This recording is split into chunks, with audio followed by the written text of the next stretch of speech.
Ustaz. Dua bocah kakak beradik yang tenggelam di Sungai Grobogan, Jawa Tengah ditemukan telah meninggal dunia. Kedua korban berasal dari Jakarta yang sedang berlibur ke rumah neneknya. Ya, istighfar. Jangan berhenti berdoa, ya. Orang tua dari dua bocah kakak beradik yang tenggelam di Sungai Tuntang, Grobogan, Jawa Tengah ini berupaya tegar saat mengetahui kedua korban ditemukan telah meninggal dunia. Selama 4 hari pencarian, sang kakak yang berusia 12 tahun ditemukan selang setengah jam dari jenazah adiknya berusia 10 tahun.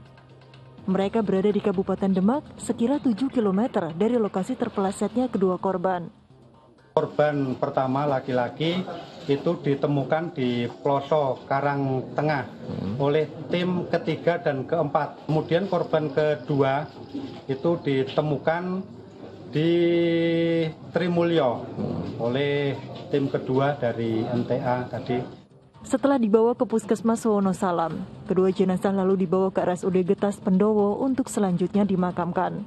Awalnya kakak beradik asal Jakarta yang sedang berlibur ke rumah neneknya itu sedang bermain bersama teman-temannya di saluran pembuangan sawah yang mengalir menuju Sungai Tuntang. Naas kedua korban terpeleset lalu terseret arus sungai. Arif Nur melaporkan dari Grobogan, Jawa Tengah.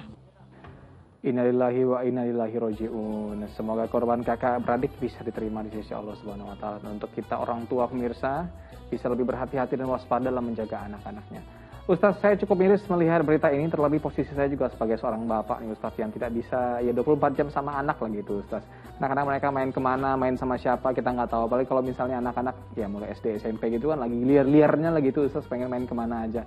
Nah, boleh beri kami sedikit siraman rohani tidak Ustaz, agar kami para orang tua ini selalu waspada dalam merawat dan menjaga anak-anak.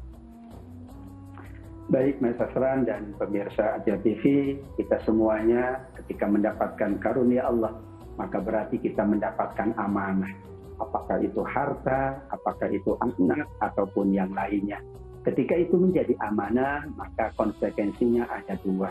Yang pertama, kita akan menjadikan itu sebagai ladang-ladang pahala. Kalau kita menjalankan dengan sebaik-baiknya, penuh dengan keikhlasan dan kesungguhan, menjaga anak, membesarkan anak, mendidik anak, itu pundi-pundi pahala. Dengan keikhlasan, dengan kesungguhan, bertambah lagi pahala kita di sisi Allah Subhanahu wa taala. Namun ada konsekuensi yang kedua, bahwa bisa jadi karena kelalaian kita, ketidakikhlasan kita, apa yang terjadi itu terjadi yang tidak kita inginkan.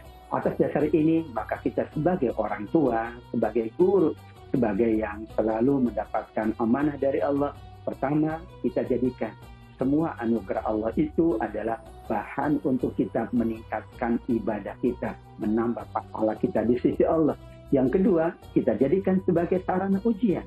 Innama amwalukum wa auladukum fitnah. Kata Allah, hartamu dan anakmu itu ujian.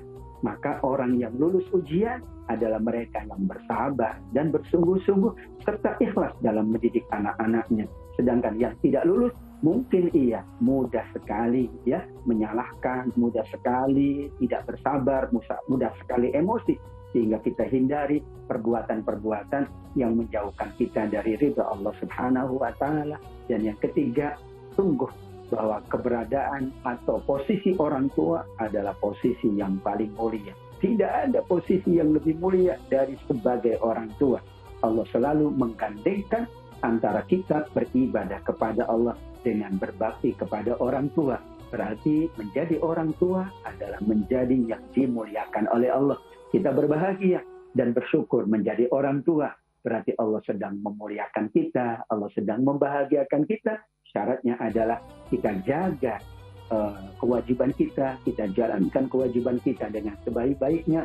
Maka jadilah kita orang yang istimewa di sisi Allah. Wa qada rabbuka alla ta'budu illa iyyah wa bil walidaini ihsana. Kita menjadi orang tua, posisinya adalah setelah Allah mewajibkan kita beribadah kepadanya, dan menjadi orang tua adalah satu anugerah yang tiada terhingga. Insya Allah dengan demikian kita selalu berusaha dengan sungguh-sungguh, seikhlas mungkin, dengan penuh kesabaran.